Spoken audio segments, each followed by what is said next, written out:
The scream came before the sound of breaking glass, and Elena Marsh froze halfway through the door of the small grocery store, her heart slamming against her ribs.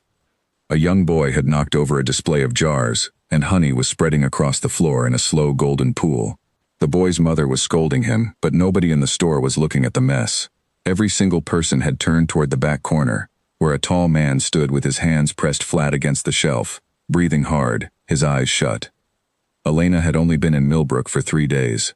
She did not know the rules yet. She did not know that people here spoke his name in half whispers, the way you might speak about weather that could turn violent without warning.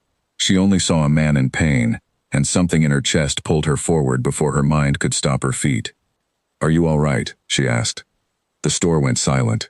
Even the boy stopped crying. The cashier, an older woman named Margaret, reached out as if to grab Elena's sleeve and pull her back, but she was too far away. The man opened his eyes. They were a pale gray, almost silver, and they fixed on Elena with an intensity that should have frightened her. She had been warned, in the vague way strangers get warned about small towns, that there was a man on the edge of Millbrook people avoided. Nobody had told her his name. Nobody had told her why. She only remembered snippets from the woman at the bed and breakfast, who had lowered her voice and said, "If you ever meet him, do not look him in the eyes." Elena looked him in the eyes anyway. For a long moment, neither of them moved. She could feel the weight of every stare in the store pressing against her back, waiting for something terrible to happen, waiting for him to shout, or worse. Instead, his shoulders, which had been pulled up near his ears, slowly lowered. His breathing steadied. Elena smiled. It was not a big smile, not a performance for the crowd. It was small and warm, the kind of smile you give someone who looks like they are drowning and needs to know the water is not as deep as they think. The man stared at her as though she had spoken a language he had not heard in years. Then, without a word, he turned and walked out of the store, the bell above the door ringing sharply behind him. The moment he was gone, the store exploded into whispered conversation. Margaret hurried over, her hand pressed to her chest. "Sweetheart, you cannot do that," she said. "You cannot just walk up to Nathan Cole like that." "He looked like he needed help," Elena said, still watching the door. "Help is not what people give Nathan Cole," said a younger woman stacking cans nearby. "People give him space. That is what everyone gives him. Space and silence." Elena picked up a jar of honey that had rolled to her feet, unbroken, and set it back on the shelf. Why? What did he do? The women exchanged a look, the kind of look that passed information without a single word being spoken. Margaret shook her head. "It is not my story to tell. Just remember what I told you when you checked in. Some doors in this town you do not knock on. Nathan Cole is one of them." Elena wanted to ask more, but the bell above the door rang again, and a group of teenagers piled in, laughing, breaking the tension. She paid for her groceries and stepped out into the afternoon light, scanning the street out of habit. He was gone. Of course he was gone.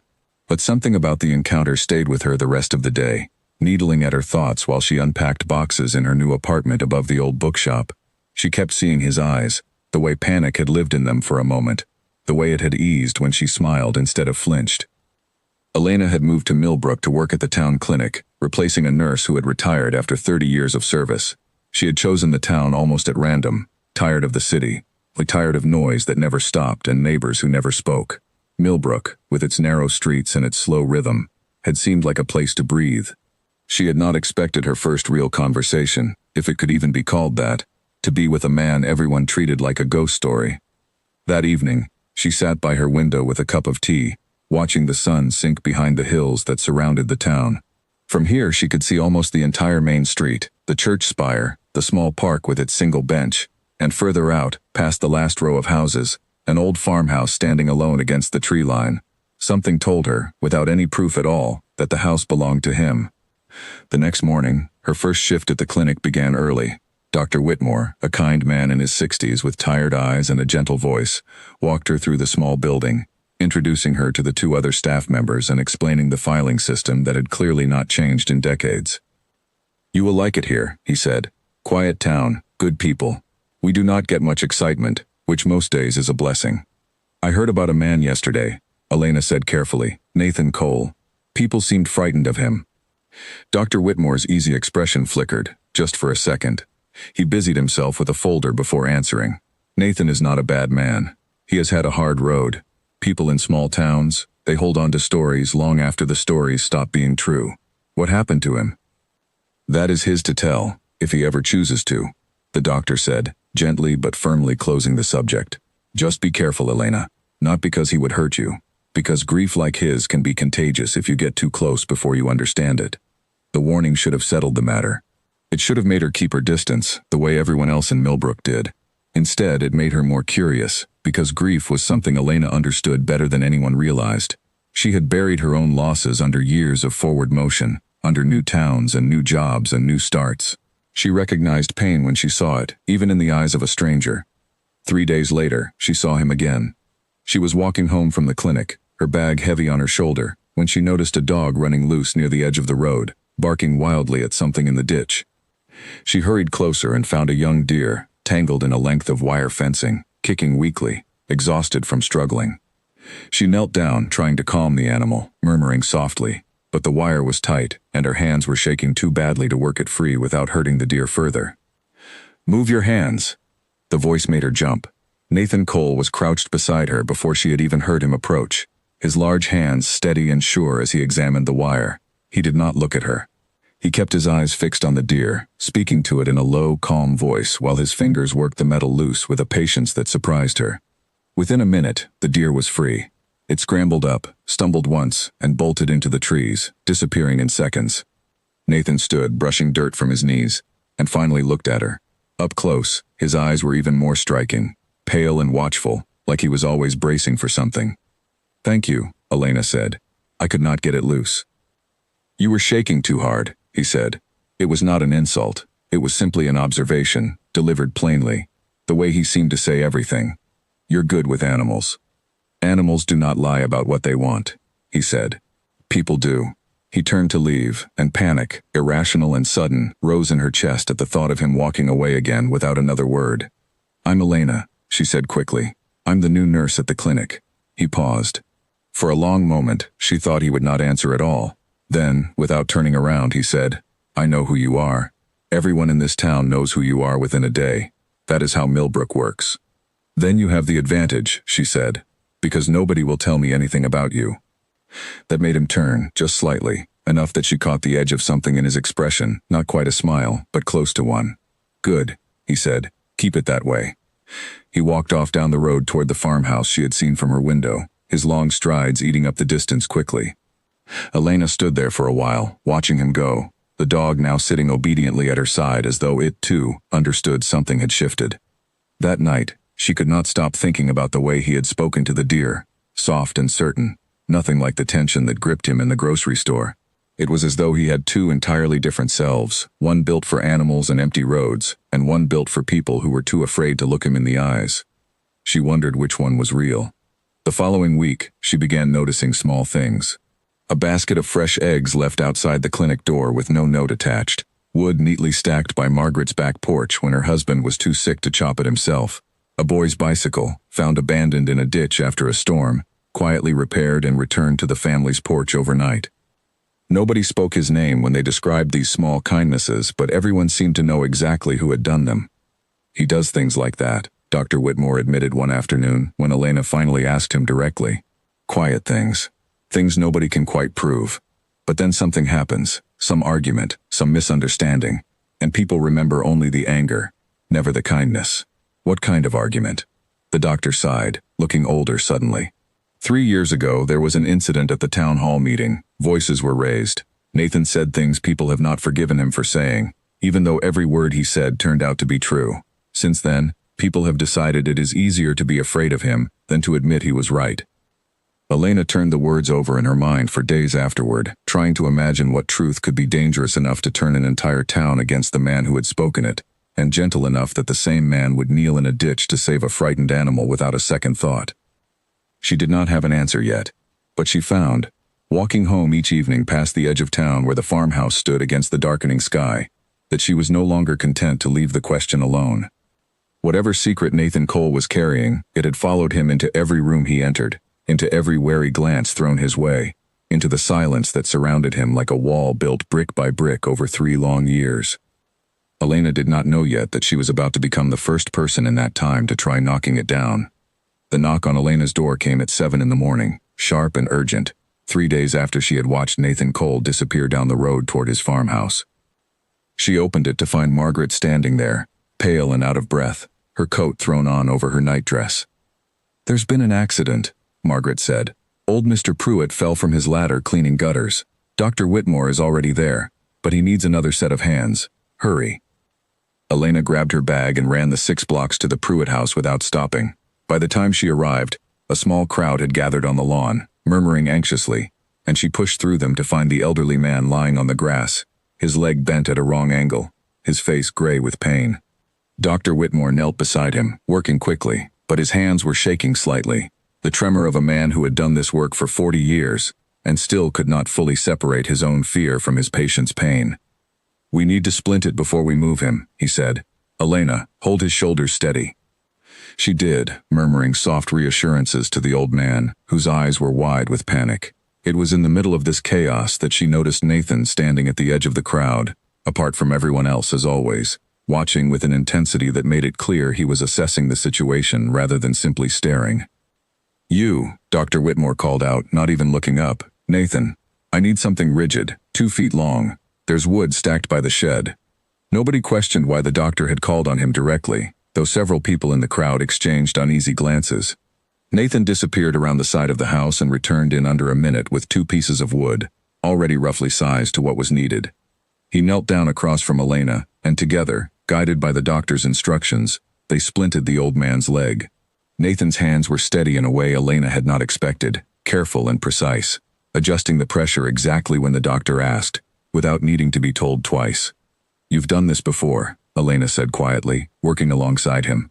"Farm accidents happen," Nathan said.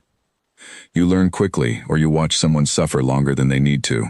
Once the ambulance from the next town arrived and Mr. Pruitt was safely loaded inside, the crowd slowly dispersed, though not without lingering looks in Nathan's direction. Elena noticed the way people thanked Dr. Whitmore warmly, patting his shoulder, while Nathan received only cautious nods, if he received anything at all. She caught up with him as he walked away from the house. "That was well done," she said. "You should let people see that side of you more often." "People see what they want to see," he said. "I stopped trying to change that a long time ago." "That sounds lonely." He stopped walking. For a moment she thought she had pushed too far, that he would simply walk away as he had done before. Instead he turned to face her fully, studying her with those pale, watchful eyes. "Why do you keep talking to me?" he asked. "Everyone else in this town crosses the street." "Because you just helped save a man's leg, maybe his life, and the only thanks you got was people flinching away from you," she said. "That doesn't seem fair." "Fair has nothing to do with it."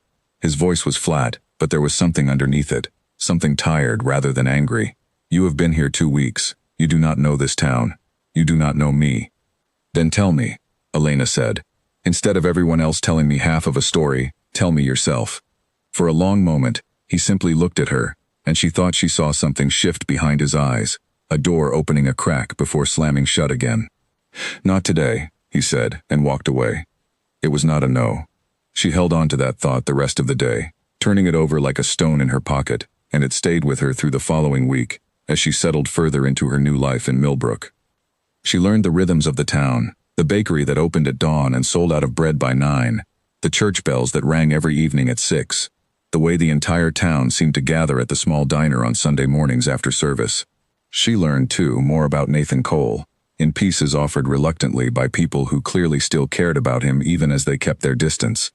He had grown up in Millbrook, the only child of a father who ran the local farm, and a mother who had died when Nathan was young. He had taken over the farm after his father's health failed, working the land alone for years, keeping mostly to himself even before whatever incident had turned the town against him. He had once, according to an offhand comment from the bakery owner, been engaged to a woman named Charlotte Hale, though the engagement had ended before Elena had arrived in town, and nobody seemed willing to explain why. He was different before, the bakery owner said, wrapping a loaf of bread for Elena on a quiet Tuesday morning. Friendlier, used to come in every Saturday for cinnamon rolls, always had something kind to say. Then everything changed. What changed him? The woman's face closed like a shutter. "Ask him yourself if you're brave enough. I've said more than I should already." That Sunday, Elena went to the diner after church let out, joining the crowd that filled every booth and stool at the counter. She sat near a group of older women who were deep in conversation, and though she tried not to listen, Nathan's name drifted across the table more than once. I saw him at the hardware store yesterday, one woman said, lowering her voice as though the words themselves were dangerous. Buying rope. Rope, of all things.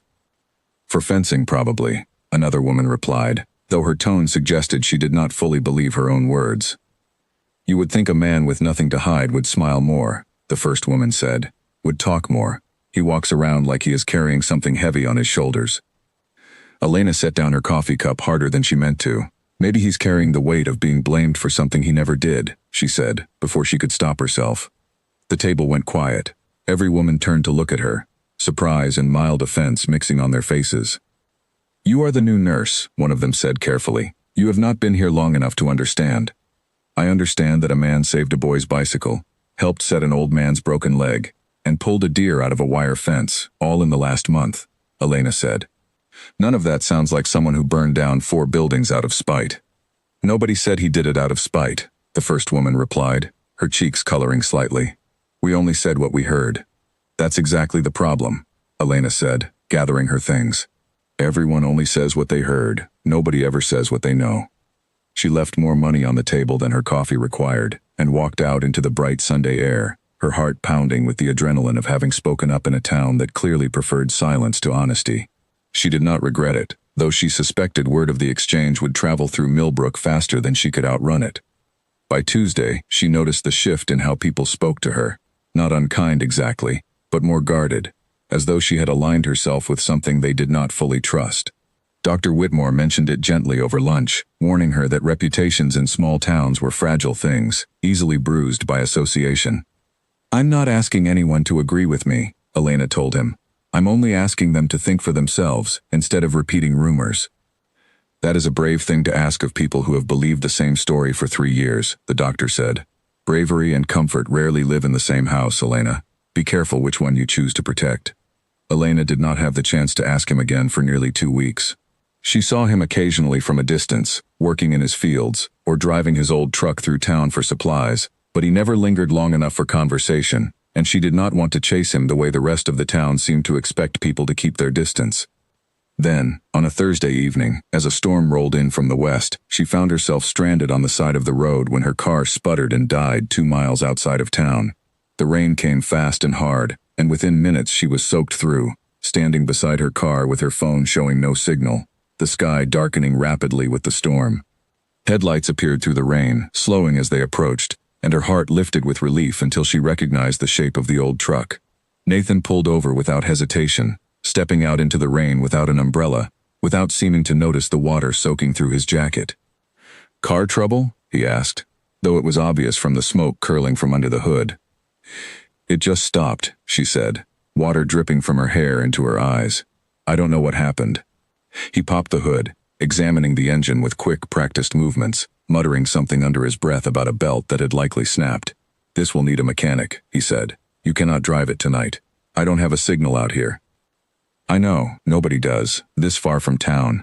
He straightened, wiping rain from his face. Get in the truck, I will take you home. She hesitated only a moment before climbing into the passenger seat, grateful for the warmth even as her clothes dripped onto the worn upholstery. Nathan drove in silence for the first few minutes, the wipers working hard against the storm, the headlights cutting narrow paths through the darkness. Thank you, she said finally. You didn't have to stop. Most people would have stopped. Not for you, they wouldn't have. Not in this town. The words came out before she could soften them, but he did not seem offended. If anything, something in his expression eased slightly, as though her honesty was a relief after weeks of careful silence from everyone else. You're right, he said. Most people would have driven past me if our positions were reversed. That's not right. What happened, Nathan? Everyone talks around it like it's some kind of curse nobody can name out loud. He was quiet for a long stretch of road, the rain hammering against the roof of the truck, the world outside reduced to gray sheets of water and the occasional flash of lightning over the hills. There was a fire, he said finally, his voice low. 3 years ago. At the old grain co-op on the edge of town, 4 buildings burned before the volunteer fire department could get it under control. Nobody was hurt, which everyone conveniently forgets when they tell this story. What does that have to do with you? Someone said I started it, he said simply. Deliberately, because of a dispute I'd had with the co-op's manager over grain prices the week before. There was no proof, no evidence I was even near the building that night. But rumors do not need proof, Elena. They only need someone willing to believe them, and in a town this small, that does not take long. Were you ever cleared? Officially, I mean. There was never enough evidence to charge me with anything, he said, which some people took as proof I was clever enough to hide what I did, rather than proof I had done nothing at all. The truck pulled up outside her apartment above the bookshop, and he put it in park, the engine idling roughly in the rain. I never got the chance to defend myself, not really, he continued, staring straight ahead through the windshield rather than at her.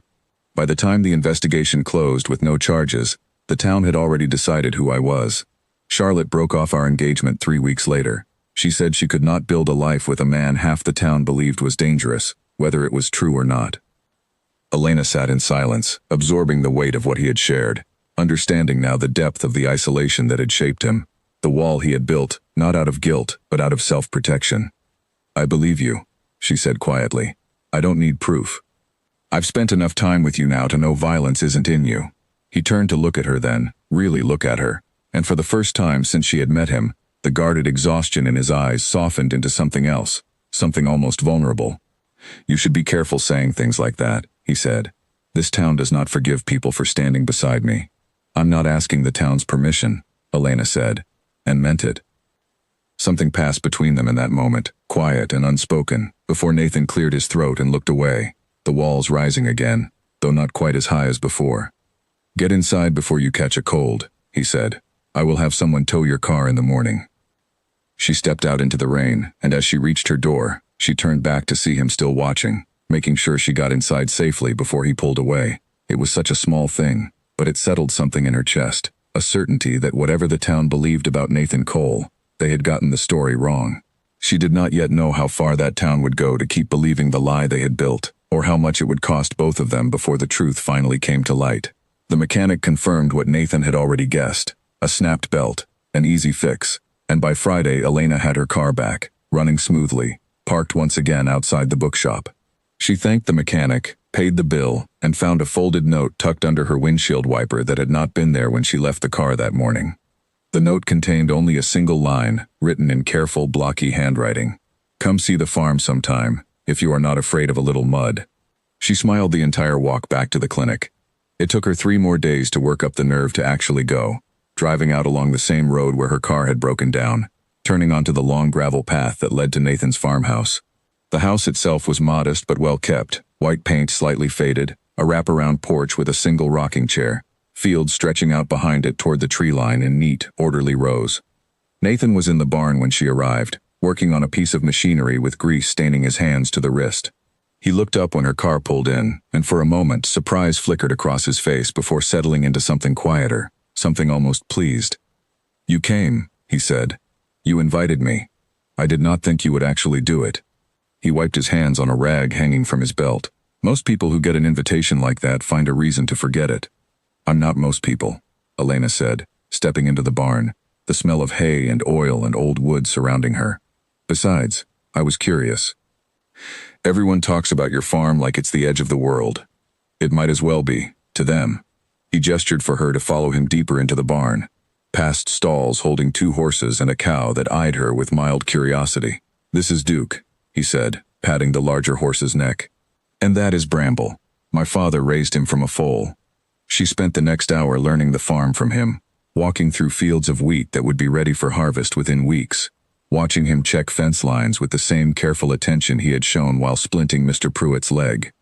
He spoke more here than she had heard him speak in all their previous encounters combined, explaining the rotation of crops, the names of the horses, the small repairs the old farmhouse always seemed to need. You love this place, she said, as they walked back toward the house as the sun began sinking lower. It's the only thing that never turned its back on me, he said simply. She wanted to ask more, but something in his tone told her the moment had passed, and she let the silence settle comfortably between them instead. He offered her a cup of coffee on the porch, and they sat together as the sky turned orange and pink over the hills, talking about small things, books she had read, places he had never traveled to but sometimes thought about, the way the wheat sounded when the wind moved through it just right. A week later, Millbrook held its annual Harvest Festival on the town green, an event Elena had heard about since her first week in town, when Margaret had promised her it was the one occasion when the entire community, without exception, came together. Stalls lined the grass selling pies and preserves, Children ran between the legs of adults chasing a wooden hoop, and a small band tuned fiddles near a platform that would later serve as a dance floor. Elena had not expected to see Nathan there. In 3 years, according to Margaret, he had not once attended, sending only a crate of vegetables from his farm each autumn as a quiet, anonymous contribution people somehow always traced back to him anyway. But that evening, as the sun began to set and the band struck up its first proper tune, she spotted him at the edge of the green, standing near the tree line the way he always seemed to stand at the edge of things, close enough to watch, far enough to leave quickly if he needed to. She crossed the grass toward him before she could talk herself out of it. "You came," she said, echoing the words he had used the day she first visited his farm. "I heard you would be here," he admitted, a faint, rare smile touching the corner of his mouth. "Figured I owed myself one evening of not hiding." "Dance with me," she said, surprising even herself with the boldness of it. Nathan glanced past her, toward the crowd gathered near the platform, dozens of familiar faces who would surely notice, who would surely talk. For a moment she thought he would refuse, retreat back into the safety of distance the way he always had before. Instead, he held out his hand. "One dance," he said. "Do not blame me if I step on your feet. It has been a long time since I have done this." They moved onto the platform together, and Elena felt every eye in the crowd shift toward them, felt the low murmur of surprised conversation ripple outward like a stone dropped into still water. She kept her focus on Nathan instead, on the careful, deliberate way he held her, on the small, real smile that had settled onto his face, the first she had seen without hesitation shadowing it. "They are all staring," he murmured, as the fiddle music swelled around them. "Let them stare," Elena said. "You have spent 3 years giving this town your silence. Tonight, give them something to actually talk about." He laughed, a low, surprised sound, as though the action itself was unfamiliar to him, rusty from disuse. It was, she realized, the first time she had heard him laugh at all, and something in her chest warmed at having been the one to draw it out of him. Not everyone watching wore the same soft expression Margaret did, standing near the pie table with tears of happiness gathering in her eyes at the sight. A cluster of men near the refreshment table watched with narrowed eyes, arms crossed, muttering among themselves. Elena recognized one of them as Walter Grange, the current manager of the rebuilt co-op, a man whose predecessor had been the one Nathan had argued with the week before the fire 3 years earlier. "He has some nerve," Walter said, not bothering to lower his voice as they passed near the edge of the platform during the dance, bringing that outsider into his mess. "She will learn soon enough." Nathan's jaw tightened, but he did not stop dancing, did not give Walter the reaction he was clearly hoping for. "Ignore him," he said quietly to Elena. "He has hated me since before the fire. His father ran the co-op back then. He has never once considered that maybe the wrong man got blamed. Why would he hate you before the fire?" "Business," Nathan said simply. "I refused to sell my land to the co-op for expansion. His father needed my fields to build a second grain silo. When I said no, it became personal for the whole family, and it has stayed personal ever since." The information settled into Elena's mind like a puzzle piece sliding into place, though she said nothing more of it that evening, unwilling to let Walter Grange's bitterness spoil what had, for the first time in longer than she could remember, felt like an evening of simple, ordinary joy. They danced twice more before the band took a break, and Nathan walked her home under a sky full of stars, his hand finding hers somewhere along the darkened road without either of them quite deciding to reach for the other first. "Thank you for tonight," he said, at her door. "I had forgotten what it felt like to belong somewhere, even for an hour." "You belong here, Nathan," Elena said. "You always have. This town just forgot how to see it." He kissed her then, soft and searching, and she felt 3 years of careful walls settling, brick by brick, into something gentler between them.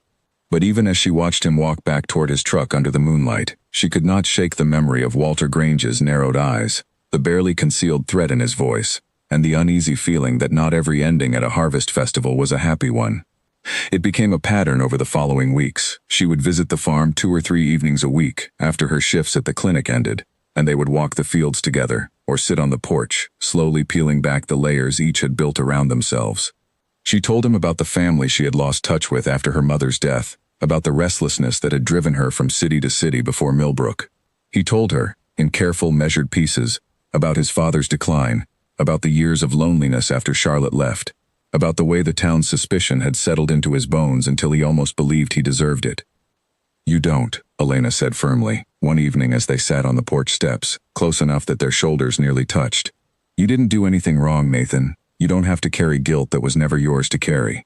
It is hard to remember that, some days, he admitted, when the whole town has decided otherwise.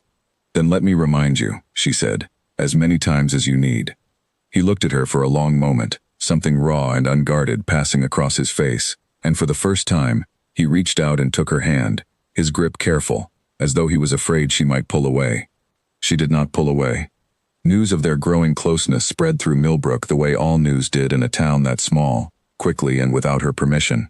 She began to notice the whispers trailing behind her at the clinic, the sideways glances at the diner, the way some of her patients grew slightly cooler in their conversation, as though her association with Nathan had somehow reflected poorly on her own character. It came to a head on a Saturday afternoon, when Elena stopped by the general store for supplies and ran into a woman she had not yet met, tall and sharply dressed, her expression tight with something that looked like old pain wrapped in disapproval. "You're the nurse," the woman said, blocking her path in the narrow aisle. "The one who has been spending time with Nathan Cole." "I am," Elena said carefully. "And you are?" "Charlotte Hale," the woman said, and Elena's stomach dropped, recognizing the name immediately. "I used to be engaged to him, before I learned who he really was." "I've heard the story," Elena said. "The fire. Then you should also know that stories like that do not simply disappear because a man is kind to strays and helps old women with their groceries," Charlotte said, her voice low and urgent. "I loved him once. I believed in him too, right up until the night I realized how much anger lives underneath that quiet exterior. You have not seen it yet, but you will." "What are you talking about?" Charlotte's jaw tightened, old hurt flashing behind her eyes. "The week before the fire, he and I argued. Badly.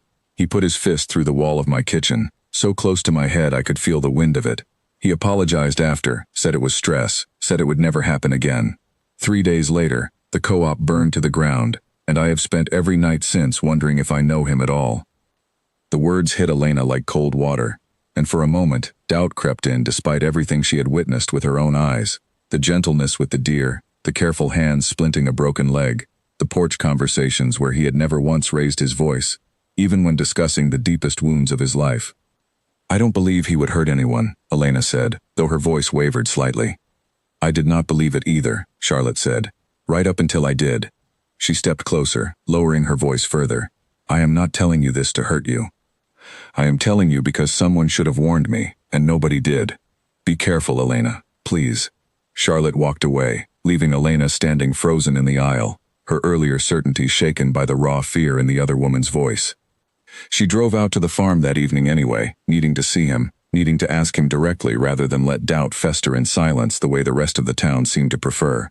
She found him repairing a section of fence near the tree line, his shirt sleeves rolled up, sweat on his brow despite the cooling evening air. "I met Charlotte today," Elena said, without preamble. Nathan's hands stilled on the fence post. He did not turn around immediately. "I imagine that was not a pleasant conversation. She told me you put your fist through her kitchen wall. A week before the fire." He was quiet for a long moment, and when he finally turned to face her, his expression was heavy with something that looked like shame rather than defensiveness. "That happened," he said. "It is true." Elena's heart sank slightly, but she held her ground. "Tell me what really happened, not the version the town has decided to believe. The truth." "We had been fighting for weeks before that night," he said slowly. "About the farm, about money, about her wanting me to sell my father's land and move to the city with her. I was exhausted and angry, and I did something I have regretted every single day since. I hit the wall beside her, not her, never her, but close enough that it frightened her badly, and it should have. I scared someone I loved because I could not control my temper in that moment, and no amount of explaining changes how wrong that was." "That's not the same as burning down 4 buildings," Elena said. "No," he agreed. "But it is the same anger the town decided to find me, once the fire happened 3 days later. One incident, magnified by a second incident nobody could prove I had anything to do with. And suddenly I was not a man who had made one terrible mistake in a moment of stress. I was a man capable of anything." "Have you ever done anything like that since?" Elena asked, needing to hear the answer directly from him. "No," he said immediately, meeting her eyes without flinching. "Not once. I have spent 3 years learning to sit with my anger instead of letting it control my hands." I go for walks, I work the fields until my body is too tired for my mind to spiral. I have never raised a hand or a voice against another living creature since that night, and I never will again. But I understand if that is not enough for you. I understand if you walk away right now and never come back." Elena studied him for a long moment, weighing the fear Charlotte had planted against the steady, quiet honesty standing in front of her. A man who had not tried to hide his worst moment, who had not made excuses, who had simply told her the truth even knowing it might cost him everything. "I'm not walking away," she said finally. "Everyone makes mistakes, Nathan. What matters is what you do after, and what you've done after is spend 3 years being kind to a town that refuses to see it." Relief broke across his face, raw and unguarded, and he crossed the distance between them in 2 steps, pulling her into an embrace that spoke more than any words could have. She felt the tension finally leave his shoulders, felt him breathe out slowly against her hair, and for the first time since she had met him, she understood the true weight of what it meant to be the first person in 3 years to choose to stay. "Thank you," he murmured, "for not being afraid of the whole truth." "I told you," she said softly. "I'm not asking the town's permission to know who you really are." But even as she said it, she could not shake the memory of Charlotte's frightened eyes, the warning that had lingered underneath her words. Somewhere in Millbrook, old wounds were still open, and Elena had a feeling the peace she had found on Nathan's porch would not go unchallenged for long.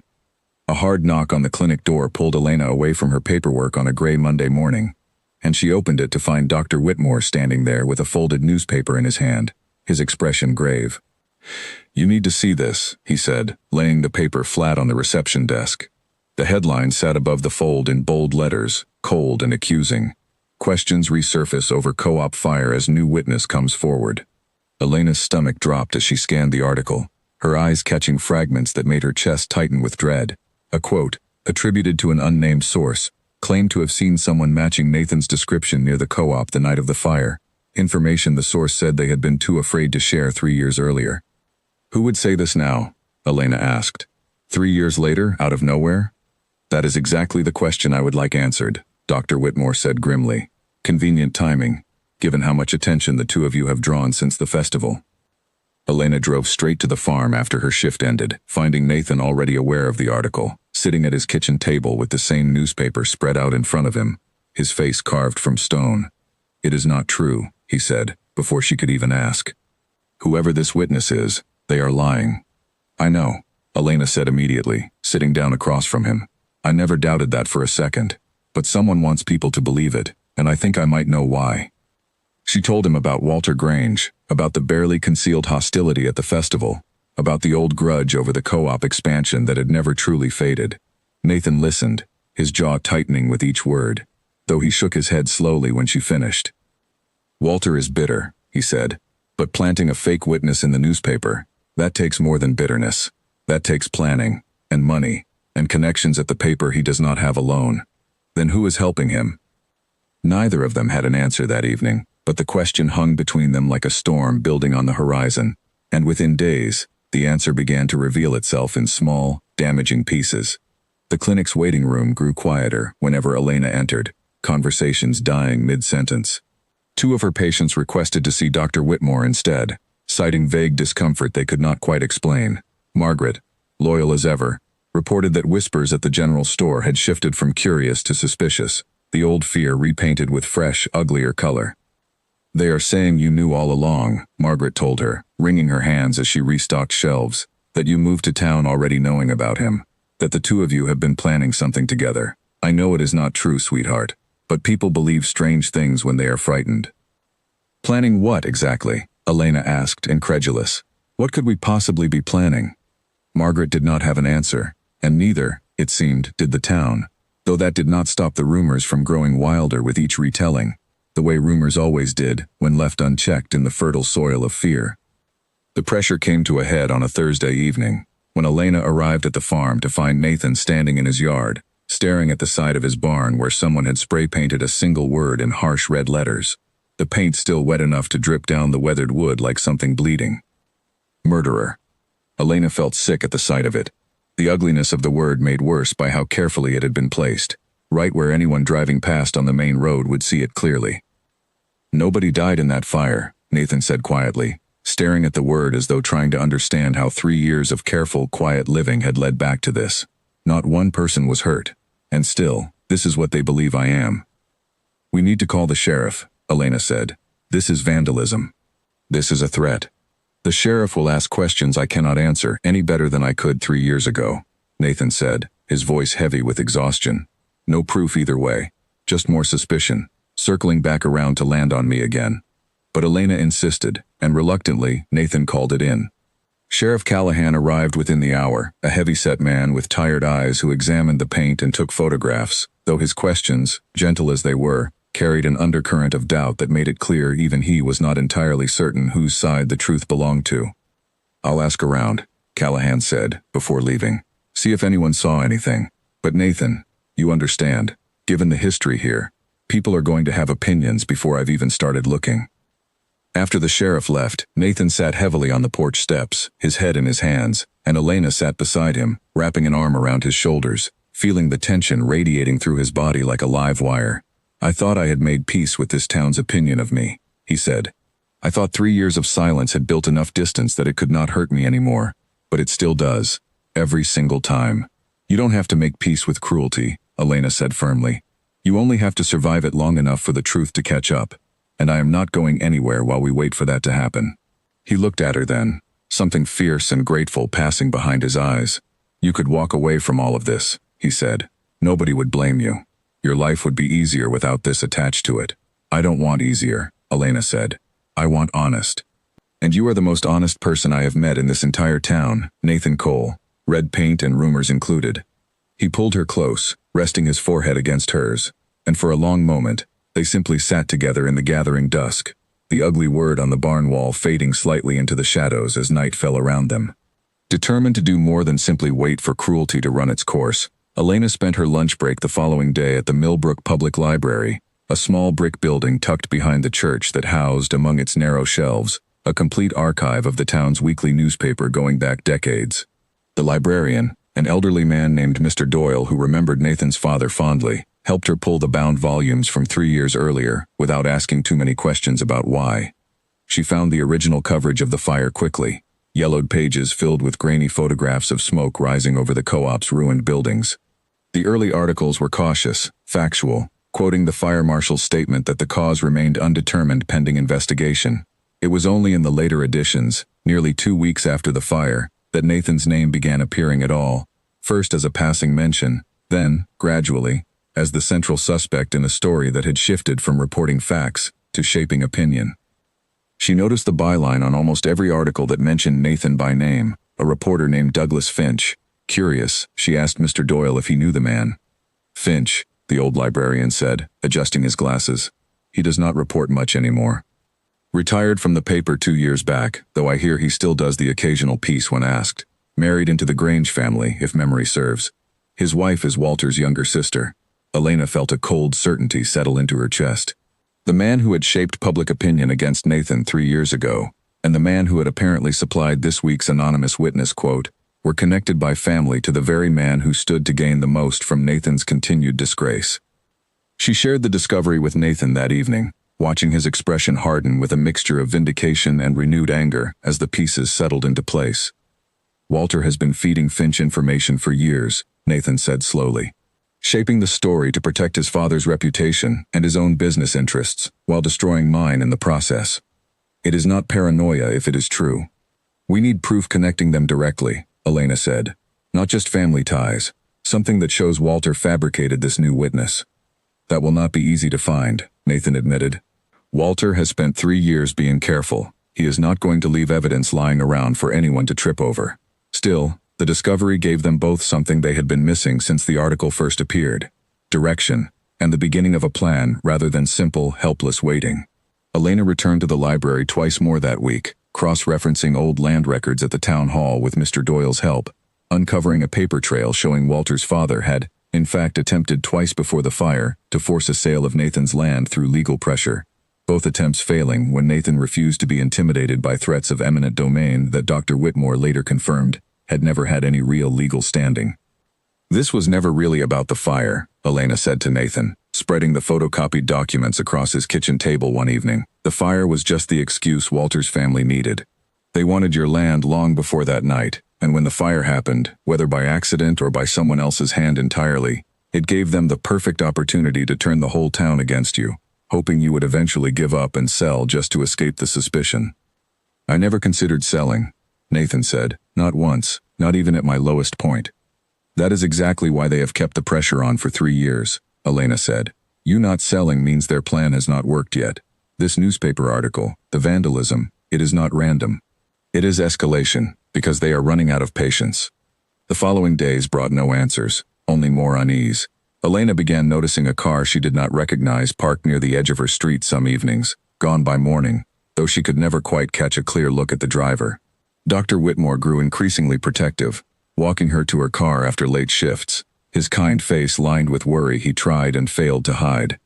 I think someone is trying to frighten you away from him, he admitted one evening, as they locked up the clinic together. Whoever is behind that newspaper article, whoever painted that word on his barn, I do not think their goal is simply to hurt Nathan. I think they want you gone too, before you can become another voice standing beside him. It won't work, Elena said, though a thread of real fear had settled into her chest, one she was careful not to let show too plainly. She continued visiting the farm despite the growing tension, refusing to let fear dictate where she chose to spend her evenings. It was during one of these visits, nearly 2 weeks after the barn incident, that Nathan finally shared something he had been holding back, a detail he had never told anyone, not even Charlotte, during the original investigation. The night of the fire, he said, as they sat together on the porch, I was not home alone, the way everyone has always assumed. I was actually at the co-op that evening, but hours before the fire started. I went to try, one last time, to negotiate with old Mr. Grange about the land, hoping we could settle things without bitterness. We argued, he threw me out, I left angry, and I drove straight home, arriving well before the fire started according to my truck's mileage that night, which I still have recorded in an old logbook, though I never thought to bring it forward because I assumed nobody would believe a diary entry over a rumor. Elena sat up straighter, her pulse quickening. Nathan, that's evidence, real evidence. Why haven't you shown this to anyone? Because showing it means admitting I was there that night, he said. Admitting I argued with the man who died of a heart attack 2 years later, still believing I had burned down half his life's work. I thought silence would hurt less than being disbelieved twice. It's time to stop protecting a silence that has only ever protected the people trying to hurt you, Elena said. Bring the logbook to the sheriff. Let the truth start working for you instead of against you. Nathan hesitated only a moment before nodding slowly, something like hope, fragile and unfamiliar, beginning to surface behind the exhaustion in his eyes. There is something else, he said, standing and walking into the house, returning a moment later with a small leather-bound book, its pages worn soft with handling. My father kept records like this for 40 years, weather, planting dates, mileage on the truck, prices at market. I kept the habit after he passed, more out of memory than purpose. I never once imagined it would matter to anyone beyond myself. He opened it to a page marked with a faded ribbon, showing her the entry in his own careful handwriting, dated the night of the fire, the mileage recorded exactly as he had described, the timestamp beside it noting his return home at 8:40 in the evening, nearly 2 full hours before the fire marshal's report placed the first flames at the co-op. This could change everything, Elena said quietly, running her fingers along the page as though the ink itself might fade if she pressed too hard. Or it could change nothing at all, Nathan said. People believed a rumor for 3 years without asking for proof. I am not certain a logbook will be enough to undo that now, especially with Walter working just as hard to bury the truth as we are working to uncover it.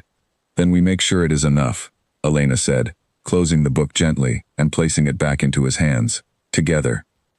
Neither of them could have predicted, as they sat together on that porch making plans to finally fight back, that the person orchestrating the rumors against them was watching the farmhouse that very evening, gathering information of their own, preparing a final, devastating move designed to make certain the truth never had the chance to surface at all. The fire alarm at the clinic went off at 2 in the morning, ripping Elena from sleep with a jolt of pure adrenaline before she even understood what was happening. Her phone buzzed seconds later, Dr. Whitmore's name flashing across the screen. There's smoke coming from the storage shed behind the clinic, he said, his voice tight with barely controlled panic. I'm already on my way. Do not go near it, Elena. Just call it in and stay back. She dressed in under a minute and drove through empty streets toward the clinic, arriving to find a small fire already licking at the wooden shed where they stored extra supplies, orange light flickering against the dark sky.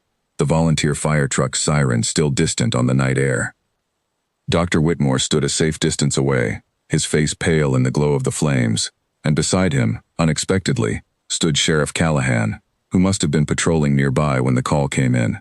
"Small fire," Callahan said, once the volunteer crew arrived and began working to contain it. "Contained to the shed, thankfully, but doctor, this looks deliberate. Accelerant. From the smell of it." Elena's blood ran cold as understanding settled over her. A fire, so soon after the barn vandalism, so soon after the newspaper article that had reopened 3-year-old wounds, could not possibly be coincidence. "They are trying to frame him again," she said, her voice shaking. "Whoever did this wants people to believe Nathan is escalating, that he set this fire because of what has happened between us." Callahan's expression grew grim. "That thought had crossed my mind too," he admitted. "Which is exactly why we need actual evidence, one way or the other, before this town decides the story for us again."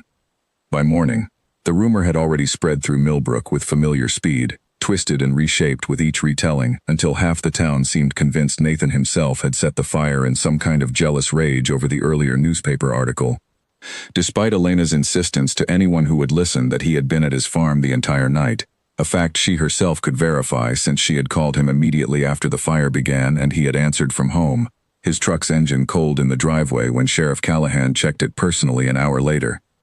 Still, facts moved slower than fear, and by the time Elena arrived at the clinic for her shift, Dr. Whitmore pulled her aside with a look of genuine worry creasing his tired face.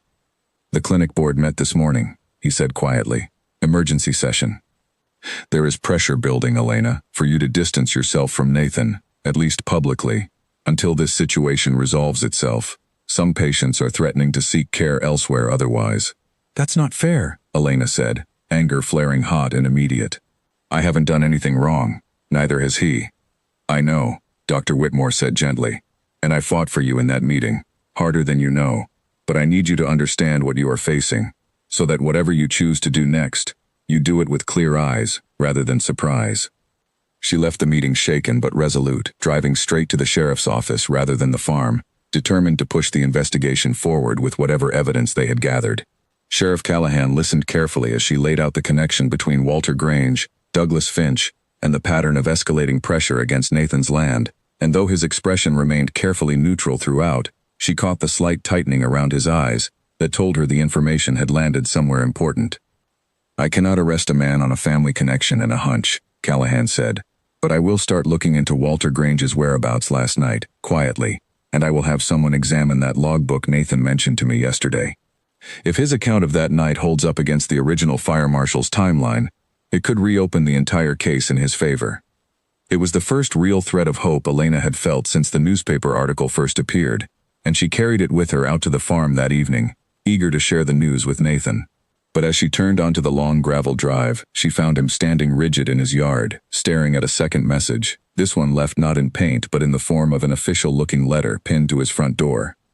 The letter, from a lawyer representing the co-op's ownership group, informed Nathan that a civil suit was being prepared against him for damages related to the original fire, citing the newspaper's anonymous witness as grounds for renewed legal action, seeking compensation that would, if successful, force the sale of his farm to satisfy the judgment. "They are not even waiting for the criminal investigation," Nathan said, his voice hollow with disbelief. "They are trying to take the land through the courts instead, using a lie the newspaper printed as their evidence." Elena read the letter twice, her hands trembling with fury rather than fear this time. "This is what it was always about," she said. "Not justice, not even revenge, not really, just the land. Walter has spent 3 years building a case designed to force you off it, one way or another. And now he has a lawsuit that could succeed even if the criminal case never does," Nathan said. "Civil court does not require the same proof. He only needs a judge to believe it is more likely than not that I caused the fire. With the newspaper's witness, with the town's opinion already shaped against me, that bar might be low enough for him to clear." The weight of the threat settled over the farmhouse like a physical thing, and for the first time since Elena had known him, she watched something close to despair flicker behind Nathan's careful composure. "Maybe I should sell," he said quietly, almost to himself. "Before they take it through the courts and leave me with nothing at all. At least selling on my own terms would let me walk away with something." "No," Elena said sharply. "Absolutely not. That is exactly what Walter wants, Nathan. You cannot let 3 years of lies win now. Not when we finally have real evidence pointing the other way. What evidence, Elena? His voice cracked slightly, exhaustion bleeding through the careful control he usually maintained. A logbook nobody has verified yet. A family connection that proves nothing in a court of law. A sheriff who says he will look into things quietly, which could take weeks we do not have before this lawsuit moves forward. Then we find more, Elena said. We do not give up 2 days after finally finding a thread worth pulling. But the strain of the following week tested even her resolve. The lawsuit became public knowledge within days, and with it came a fresh wave of town gossip, some sympathetic, most simply curious in the way people are curious about a slow-moving accident.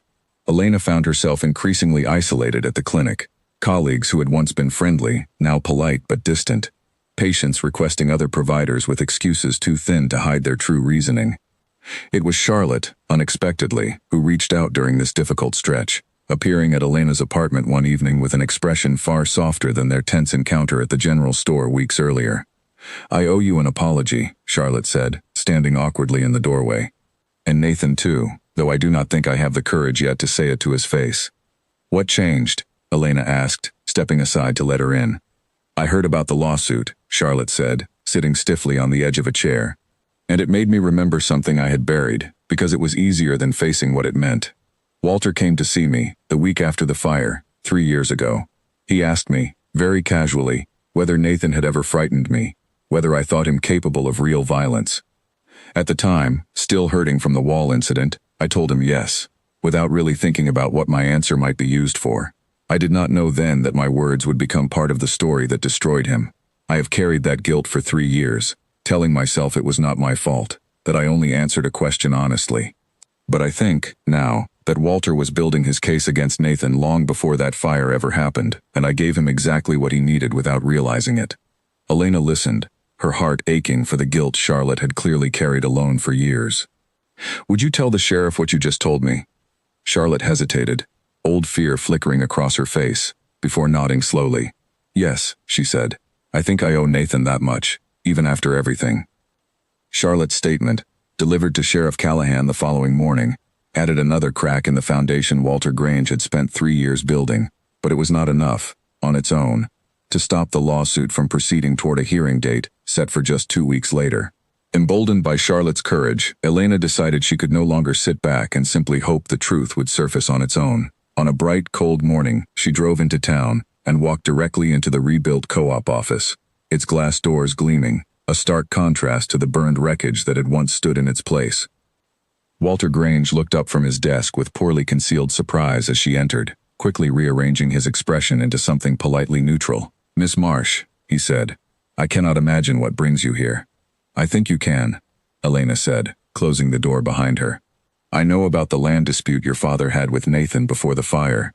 I know Douglas Finch is your brother-in-law, and I know he wrote every article that turned this town against an innocent man. I think it's time you explain why."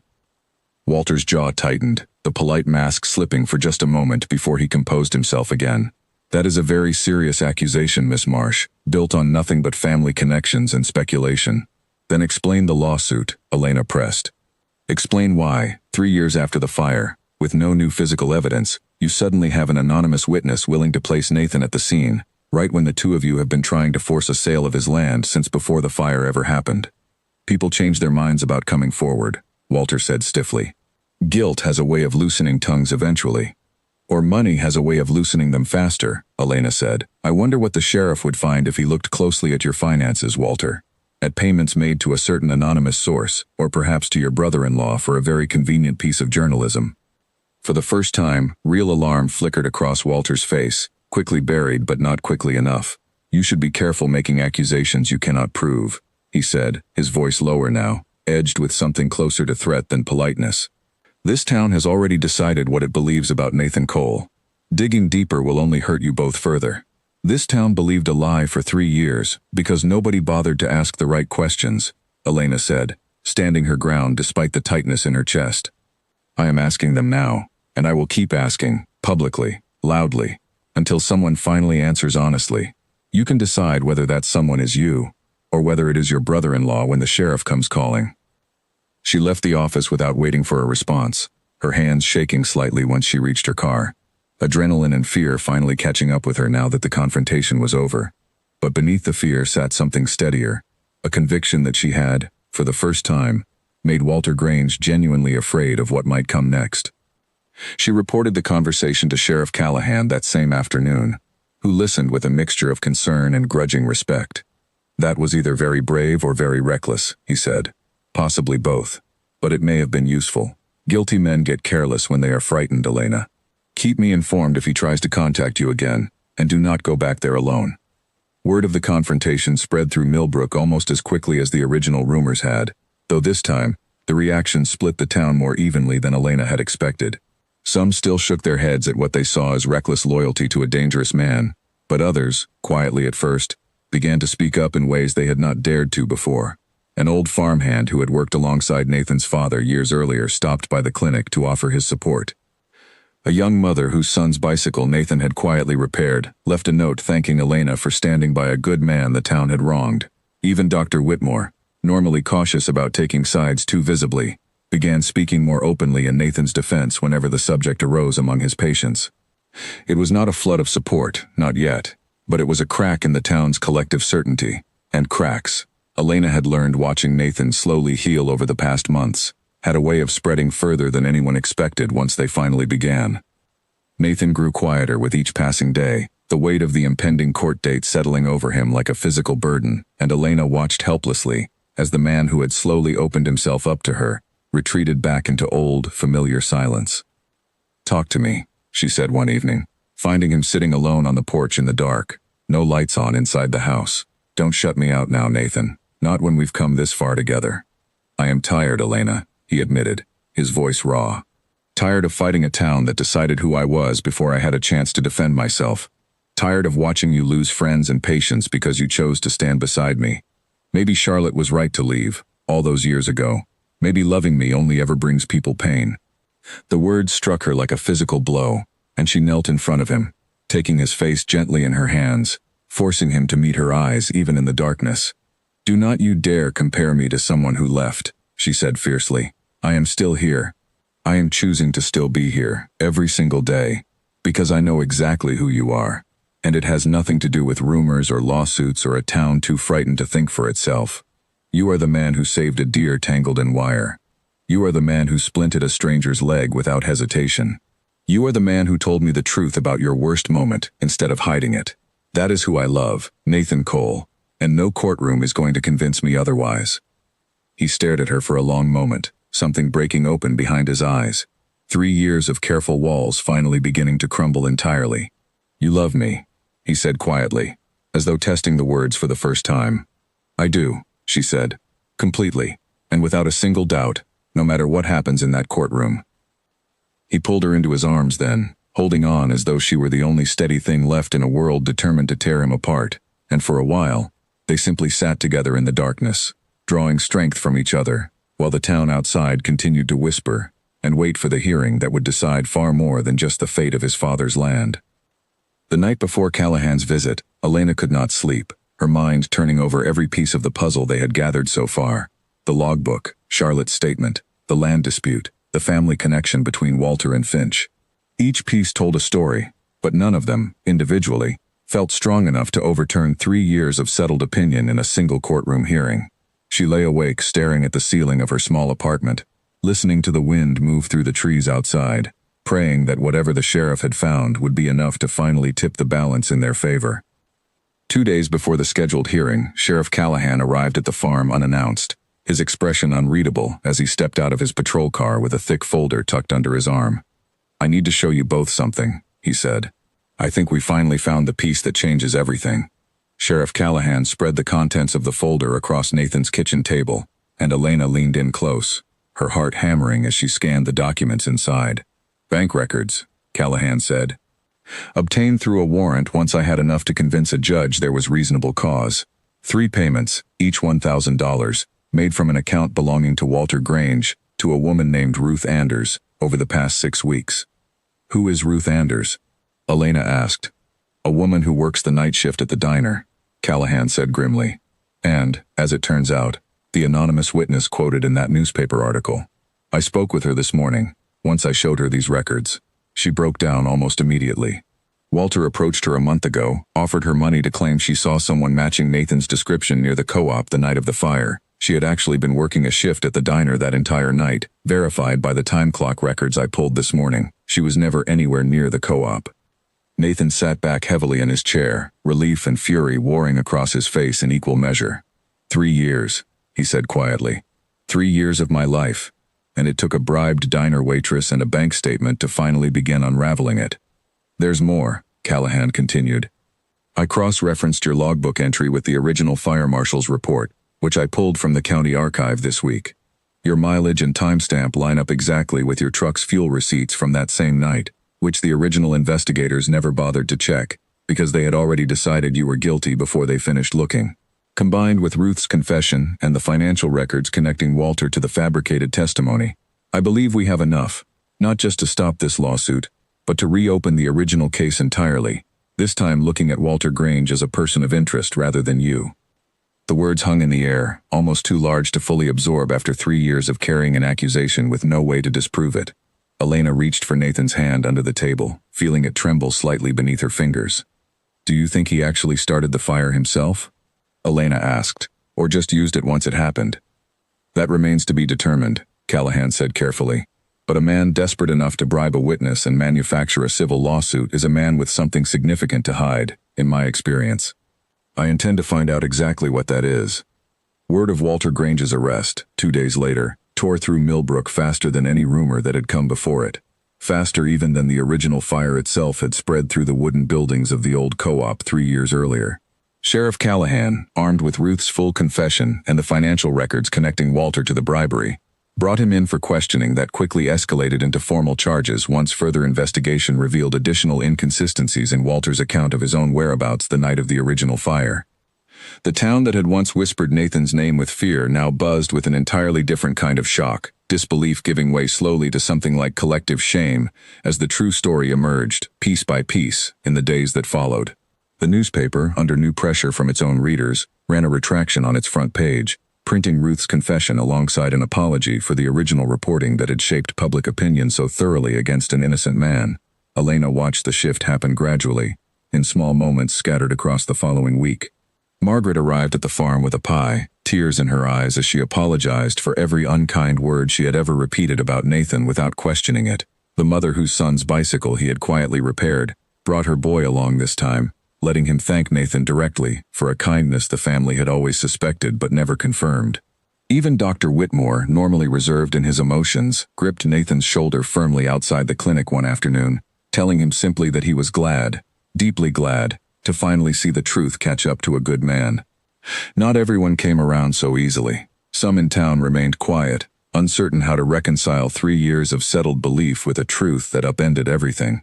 And Nathan, wisely, did not expect instant forgiveness for wounds that had taken years to form. But the wall that had once surrounded him, built brick by brick from suspicion and silence, had finally, undeniably, begun to crumble. Charlotte visited the farm one final time, a week after Walter's arrest, standing nervously at the edge of the yard until Nathan noticed her and walked out to meet her himself. I am sorry, she said simply. The words she had clearly been building toward for years finally finding their way out. For believing the worst of you when I should have trusted what I actually knew about your heart. I hope, someday, you can forgive me, even if I have not yet forgiven myself. Nathan studied her for a long moment, old hurt visible but no longer sharp enough to cut. I forgave you a long time ago, Charlotte, he said. I understood why you left, even when it broke something in me. I am glad you found the courage to tell the truth when it mattered most. That took more strength than staying ever would have. Charlotte left with tears in her eyes, and Nathan stood watching her go, something settled and peaceful in his expression that Elena had not seen there before, the last piece of old guilt finally released. The lawsuit, of course, collapsed entirely once the fraudulent witness testimony came to light, and with Walter Grange facing his own set of serious charges, the co-op's board quietly withdrew any further legal action against Nathan, issuing a formal apology that felt, to Elena, far too small and far too late to undo 3 years of damage, though Nathan accepted it with more grace than she thought she could have managed in his position. Nathan attended Walter's arraignment at the county courthouse 3 weeks after the arrest, sitting quietly in the back row beside Elena and Sheriff Callahan as the charges were formally read aloud, witness tampering, fraud, and obstruction among them. Walter looked smaller in the courtroom than he ever had in Millbrook, stripped of the confidence that had let him quietly orchestrate 3 years of suspicion against an innocent man.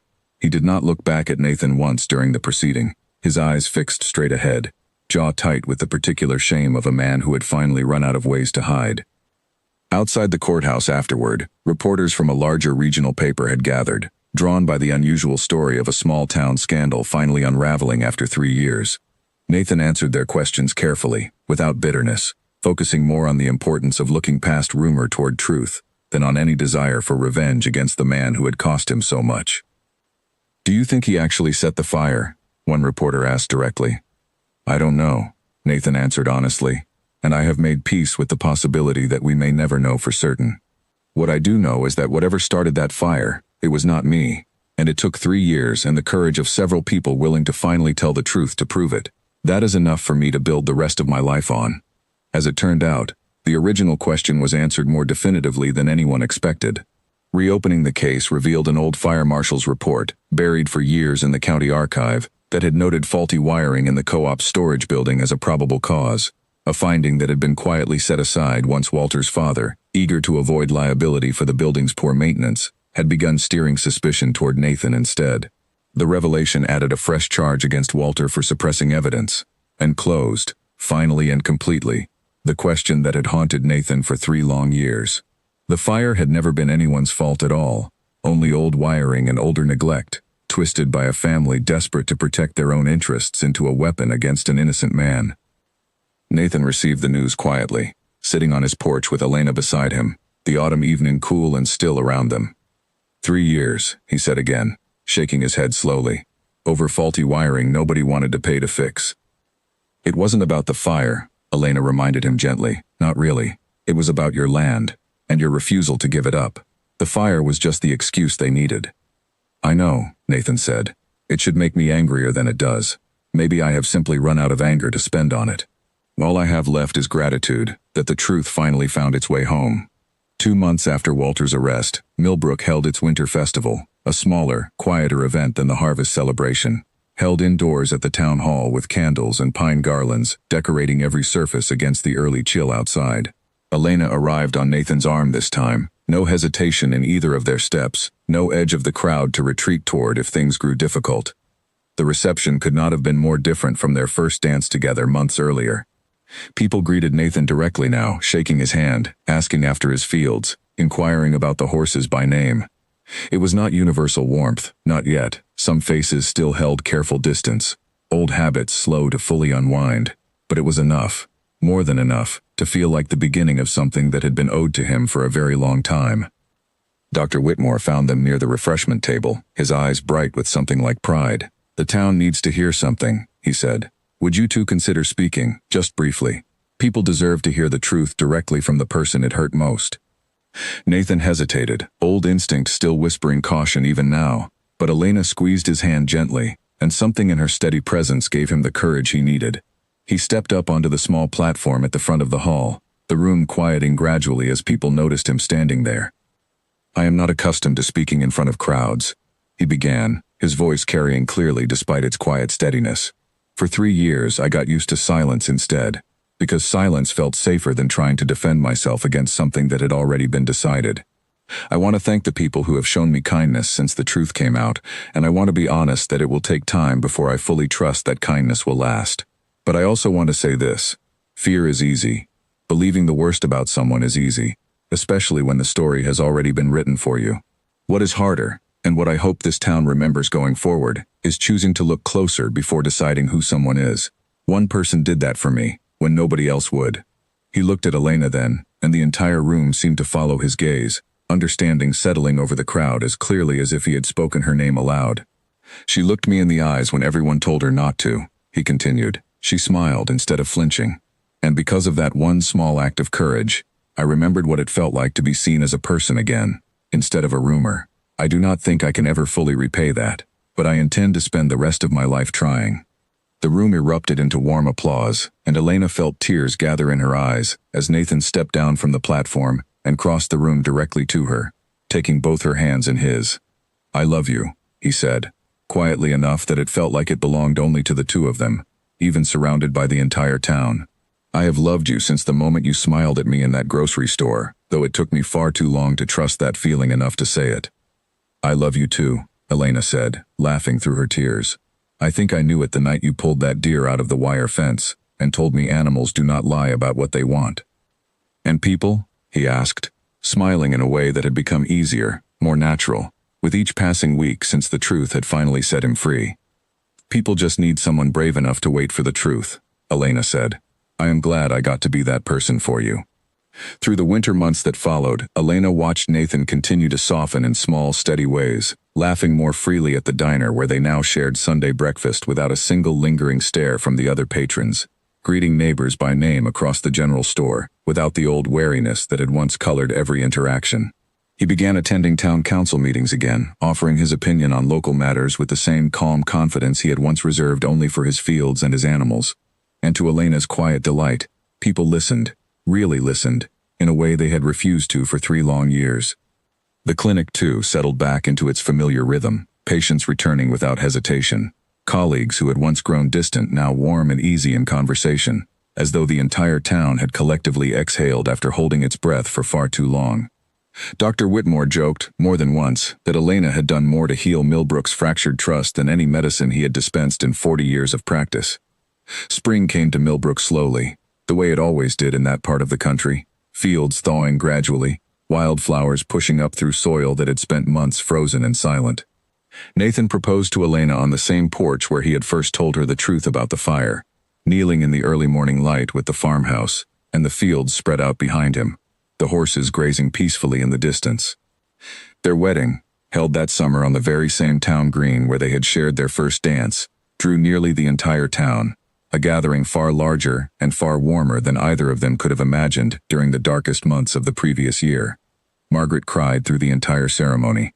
Dr. Whitmore walked Elena down the aisle, since her own family remained distant, and he had become, over the past year, something like the father she had lost touch with long ago. Even Charlotte attended, sitting quietly near the back, smiling through tears that finally seemed to carry more healing than pain. As the sun set golden over the hills that evening, Nathan pulled Elena close for their first dance as husband and wife, the same fiddle band from the Harvest Festival playing a slow, sweet tune beneath strings of soft lantern light. "They warned you not to look me in the eyes," he murmured against her hair. "I am glad, every single day, that you never listened. I could not have looked away if I tried," Elena said, smiling up at him, the town around them finally, fully, seeing the man she had recognized from the very first moment. "Some things, Nathan Cole, you simply cannot forget once you have truly seen them." And beneath the lantern light, surrounded by a town that had finally learned to look closer before judging, they danced on, two people who had found, in each other, the one truth that had never needed any proof at all. A year after the wedding, the first hard frost of autumn settled over Millbrook, and Elena stood at the kitchen window of the farmhouse watching Nathan walk the fence line with a young boy trailing eagerly at his heels, a boy she recognized as the same child whose bicycle Nathan had once quietly repaired in the dead of night, back when kindness still had to hide itself from a town too afraid to notice.